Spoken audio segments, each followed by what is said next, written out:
Shalom, selamat pagi jemaat yang dikasihi di dalam Tuhan. Bersyukur kalau hari ini kita boleh bersama-sama kembali untuk boleh mendengarkan kebenaran firman Tuhan. Saudara, sebelum kita akan menjalani serangkaian aktivitas kita hari ini, mari kita akan bersama-sama merenungkan kebenaran firman Tuhan. Namun sebelumnya, mari kita bersatu di dalam doa. Bapa kami di dalam surga, kami bersyukur kepadamu Tuhan, karena kasih setia Tuhan yang terus menopang kehidupan kami hari demi hari. Terima kasih untuk segala kebaikan dan kemurahan Tuhan yang terus kami rasakan di dalam kehidupan ini. Ya Tuhan, sebentar lagi kami akan bersama-sama merenungkan kebenaran firman Tuhan. Biarlah Engkau yang boleh menolong kami agar kami dapat memahami firman Tuhan ini. Terima kasih ya Tuhan. Di dalam nama Yesus Kristus, Tuhan kami bersyukur dan berdoa. Amin. Jemaat yang dikasihi dalam Tuhan, pada pagi hari ini kita akan bersama-sama belajar firman Tuhan di dalam Efesus 5 ayat yang ke-18 hingga 20. Efesus 5 ayat 18 hingga 20, saya akan bacakan ayat ini bagi Bapak Ibu Saudara sekalian. Demikian firman Tuhan. Dan janganlah kamu mabuk oleh anggur, karena anggur menimbulkan hawa nafsu, tetapi hendaklah kamu penuh dengan roh. Dan berkata-katalah seorang kepada yang lain dalam mazmur, kidung, puji-pujian, dan nyanyian rohani. Bernyanyi dan bersoraklah bagi Tuhan dengan segenap hati. Ucapkanlah syukur senantiasa atas segala sesuatu dalam nama Tuhan kita Yesus Kristus kepada Allah dan Bapa kita. Jemaat yang dikasihi dalam Tuhan, hidup ini adalah pilihan. Pada waktu kita bangun pada pagi hari aja, kita sudah diperhadapkan dengan banyak sekali pilihan, saudara. Kita dapat memilih untuk melanjutkan untuk tidur, atau mungkin kita dapat memilih dapat mengerjakan, bangun dan mengejar mimpi kita setiap hari atau di hari itu. Saudara, bicara tentang kehidupan umat percaya, kita juga disangkutkan dengan banyak pilihan-pilihan di dalam kehidupan ini, saudara. Dan saya pikir pilihan-pilihan kehidupan itulah yang coba ingin diutarakan Paulus di dalam beberapa ayat yang tadi kita baca. Saudara sekalian, yang pertama kalau kita perhatikan di ayat yang ke-18, Paulus kemudian memberikan satu pilihan kepada umat percaya, yaitu berkenaan dengan kehidupan yang dipenuhi oleh Roh Kudus atau kehidupan yang digerakkan oleh hawa nafsu. Saudara, kalau kita perhatikan di ayat yang ke-18, Paulus mengatakan bahwa jangan kamu mabuk oleh anggur. Saudara, di zaman dulu itu sama seperti zaman sekarang, bahwa anggur itu kerap kali disalahgunakan dan digunakan untuk kepentingan mabuk. Saudara sekalian, dan gawatnya lagi, sebenarnya problem mabuk ini atau anggur ini dapat menimbulkan masalah yang lebih besar, yaitu masalah candu, saudara. Dan masalah candu ini merupakan bentuk lain dari hawa nafsu kedagingan daripada manusia. Dan dalam bagian ini, saudara, Paulus sedang ingin mengatakan bahwa sebagai anak-anak terang, karena memang pada bagian sebelumnya, di dalam renungan sebelumnya juga dikatakan bahwa kita ini adalah anak-anak terang. Maka dari itu, sebagai seorang anak-anak terang, sebagai umat Allah, di ayat yang ke-8 itu seharusnya kita belajar bukan untuk menuruti hawa nafsu kedagingan kita, tetapi kita belajar untuk menundukkan diri kita di bawah pimpinan Allah Roh Kudus dan kebenaran firman Tuhan. Salah satu contohnya, saudara, atau aplikasi sederhana yang bisa kita pelajari di dalam bagian ini, bahwa seringkali kita melihat di dalam bagian firman Tuhan, Tuhan mengatakan supaya kita belajar untuk menghitung berkat Tuhan dan mensyukuri berkat Tuhan. Dan jangan iri hati kepada kepemilikan orang lain. Tetapi kemudian, saudara, di dalam praktek nyatanya kita suka membanding-bandingkan apa yang kita miliki dengan apa yang orang lain miliki. Dan itu seharusnya tidak boleh dilakukan, saudara. Pilihan yang kedua yang kemudian dikatakan Paulus di dalam bagian ini di ayat yang ke-19. Paulus kemudian mengkontraskan antara kehidupan umat percaya yang menggunakan mulut untuk memberkati sesamanya, yaitu mulut yang berisi puji-pujian, berisi mazmur, berisi kebenaran firman Tuhan, versus atau disandingkan dengan pilihan mulut yang suka digunakan untuk mengutuk dan menghina sesama. Saudara sekalian, ada seorang jemaat yang kemudian mengatakan kepada saya, satu kalimat dari ucapan firman Tuhan atau dari Alkitab itu jauh lebih berharga daripada banyak kalimat motivasi yang kita dengar dan kita baca. Saudara, saya 1000% setuju dengan kalimat yang diutarakan oleh seorang jemaat tersebut. Sebab seperti yang dikatakan firman Tuhan di dalam Ibrani 4 ayat yang ke-12, bahwa firman Tuhan itu memiliki kuasa seperti pedang bermata dua. Saudara, tapi mulut yang memberkati juga harus lahir dari sebuah hati yang menyembah Allah.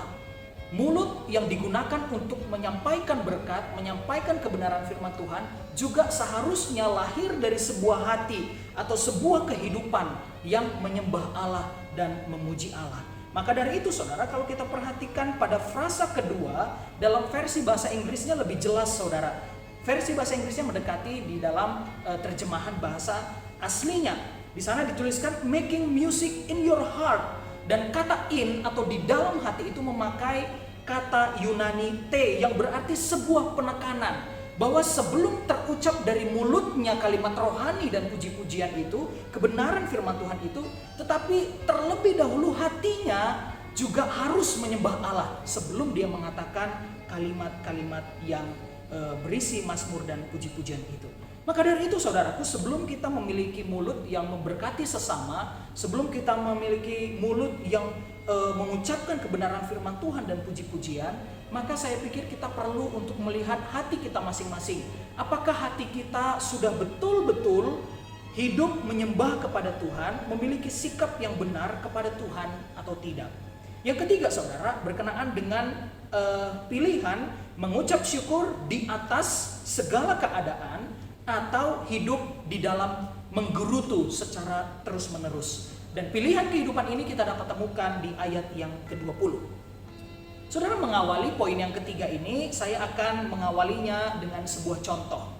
Saudara, saya mengajak Bapak Ibu Saudara sekalian untuk mengimajinasikan kalau misalkan suatu kali saudara sekalian itu ditelepon oleh salah satu pihak dan mengatakan bahwa saudara mendapatkan undian mobil Rubicon yang mahal dan istimewa itu. Saudara sekalian, pertanyaannya, apakah saudara mengucap syukur karena mendapat undian itu? Saya yakin setiap kita kalau dapat undian pasti akan bergembira dan begitu senang saudara ya. Namun saudara, ternyata undian tersebut hanya prank belaka, tidak asli. Jadi hanya sekedar ngeprank, dikerjain orang. Pertanyaannya saudara, apakah saudara masih tetap mengucap syukur di dalam bagian itu? Mungkin ada yang iya, tetapi ada juga yang tidak. Saudara, ucapan syukur yang hadir saat keadaan kita baik dan lancar-lancar saja adalah ucapan syukur yang tergolong biasa saudara. Tetapi ketika kita mengucap syukur di atas segala kesulitan yang kita hadapi dalam hidup ini, itu adalah sesuatu hal yang begitu luar biasa. Dan itulah yang sedang ingin dikatakan oleh Paulus, yang ingin diutarakannya kepada jemaat-jemaat yang ada di Efesus termasuk kita di zaman kini. Saudara, perhatikan kalimat Paulus di ayat yang ke-20. Saya akan bacakan di dalam frasa Yunaninya saudara. Di sana dituliskan demikian, eucharistontes pantote huper panton. Saudara sekalian, artinya adalah mengucap syukur di atas. Saudara, ini terjemahan bahasa Indonesia tidak salah mengatakan mengucap syukur di atas saudara. Karena memang Paulus mengatakan huper, yaitu di atas saudara. Di atas segala keadaan. Paulus bukannya tidak tahu konteks jemaat Efesus dan masyarakat kekristenan di zaman abad yang pertama saudara. Kalau kita mempelajari sejarah, banyak orang Kristen di abad itu begitu menderita saudara. Bukan hanya karena tekanan sosial ekonomi mereka, tetapi kita juga melihat ada banyak tekanan dari pemerintahan dan lain sebagainya. Tetapi saudara, di dalam setiap keadaan yang sulit itu, Paulus mengatakan atau mengajarkan jemaat supaya dapat mengucap syukur melampaui keadaan hidupnya saat itu. Saudara, apa rahasia mengapa kita dapat mengucap syukur melampaui keadaan yang sulit ini? Paulus kemudian menuliskan dan melanjutkan kalimatnya. En onomati tou kurio Yesu. Mengucap syukur di dalam Kristus Yesus. Saudara, ketika kita memikirkan Tuhan sebagai Allah yang berintervensi, sebagai Allah yang imanen, sebagai Allah yang menyertai hidup kita, maka saudara, kita akan diperhadapkan dengan banyak sekali anugerah-anugerah. Kita mendapatkan anugerah yang begitu limpah dalam hidup ini. Bukan hanya soal keselamatan yang kita terima saudara, tetapi ada banyak hal yang dapat kita syukuri dari berkat Tuhan yang kita terima saudaraku. Minimal kita dapat hidup dan bernapas, itu adalah sesuatu hal yang begitu luar biasa. Hidup ini adalah jauh lebih berharga dibandingkan dengan segala sesuatu yang kita miliki dalam hidup ini. Maka dari itu saudara, Yesus menceritakan sebuah perumpamaan di dalam Lukas 12 yang mengatakan ada seorang yang berpikir bahwa materi di dunia ini sangat penting, tetapi kemudian dia tidak tahu apa yang akan terjadi kepadanya besok hari. Saudara sekalian, maka dari itu jangan salah mengira ya. Saya bukan mengatakan bahwa kita harus bersyukur saat kita mengalami keadaan yang bangkrut atau saat ekonomi kita carut marut, bukan saudara. Tetapi yang ingin Tuhan ajarkan melalui tulisan Rasul Paulus ini adalah supaya kita dapat melihat melampaui kesulitan-kesulitan yang kita hadapi hari ini, saat ini. Kita belajar untuk melihat ada banyak kebaikan Tuhan yang masih dapat kita syukuri di dalam kehidupan ini. Jadikan ucapan syukur itu sebagai sebuah habit kita, sebagai sebuah kebiasaan kita.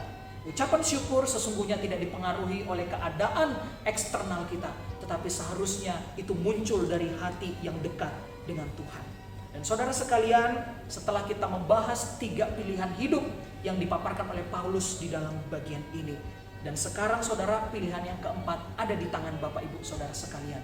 Apakah ketika Bapak Ibu saudara sekalian mendengarkan kebenaran firman Tuhan ini, saudara kemudian ingin melakukannya dan hidup Anda diubahkan, atau saudara sekalian dapat memilih untuk mengabaikannya? Pilihan sekali lagi ada di tangan Bapak Ibu saudara sekalian. Selamat menjadi berkat bagi dunia. Amin.